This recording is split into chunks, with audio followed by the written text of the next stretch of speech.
பக்கம் பகுத்தறிவுவாதி, நாத்திகவாதியான கலைஞருக்கு ஆன்மீகத்திலேயே திளைத்து இருக்கக்கூடிய இளையராஜாவ ரொம்ப பிடிக்கும்.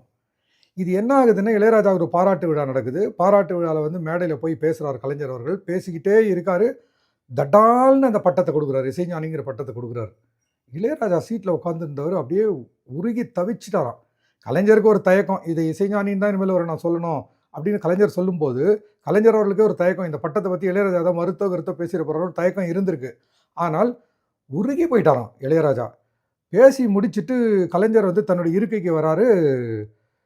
இசைஞானி நேரா எழுந்திரிச்சு போய் அப்படியே அவர் நெஞ்சில சாஞ்சுட்டாரு. ஒரு தாய் மடியில சாயிற குழந்தை மாரி கலைஞருடைய மார்ல அப்படியே சாஞ்சுட்டார். கிட்டத்தட்ட விம்மக்கூடிய ஒரு நிலைமை தான்.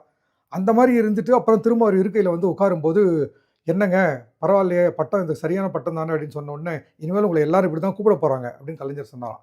எத்தனையோ பேருக்கு பட்டம் குடுத்து அந்த பட்டத்த நிலையா இருக்க வச்ச கலைஞர், தனக்கு இசைஞானின்னு குடுத்ததுல இளையராஜாவுக்கு அவ்வளோ சந்தோஷம்.